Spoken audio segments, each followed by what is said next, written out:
If you have bumps, close comedons, textured skin, hyperpigmentation, dark spot, pores, large pores, excess oil in your skin, you want a solution that can actually work on those.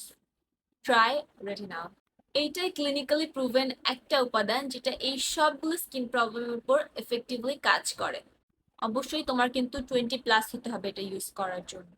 আমি retinol থেকে রেটিনলে switch করার জন্য কে সিক্রেটের এটা choose করেছি। এটা হচ্ছে retinol লিপোসোম serum, যেটার মধ্যে 2% রেটিনল অ্যান্ড ব্ল্যাক জিনসাং আছে। তোমরা যারা অ্যাপ্লাই করতে চাচ্ছ খুবই বিগিনার, তারা মাস্ট স্যান্ডউইচ মেথড ছাড়া অ্যাপ্লাই করবে না। স্যান্ডউইচ মেথড অ্যাপ্লাই করলে এটা খুবই জেন্টালি স্কিনের উপর কাজ করে অ্যান্ড অনেক এফেক্টিভ রেজাল্ট দেয়। রেটিনলের ক্ষেত্রে কিন্তু লেস ইজ মোর। ওকে, এটার টেক্সচারটা কিছুটা এমন। বিগিনার হলে আমি বলবো 1 থেকে 2 দিন অ্যাপ্লাই করতে, দেন ধীরে ধীরে যখন অ্যাডভান্স হবে তখন বাড়াতে। অলসো রেটিনলের কাজ করতে সময় লাগে 4 থেকে 5 উইকস, তো ধৈর্য ধরে ইউজ করতে হবে।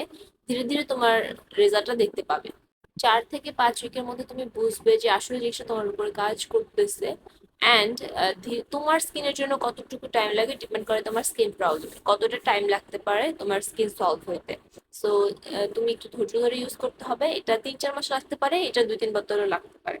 সো আমি বলবো 1-2 বার বা 1 সপ্তাহ ইউজ করে জাজমেন্ট না দিতে, ধৈর্য ধরতে। অ্যান্ড সানস্ক্রিন ভুলেও স্কিপ করা যাবে না। আমি নিয়েছিলাম অথেন্টিকটা আমারেলা পেজ থেকে। সো তোমরা যারা নিতে চাচ্ছ মাস্ট ট্রাই করতে পারো, বাট প্লিজ টাকা বাঁচাতে যে ফেক জিনিস কিনো না।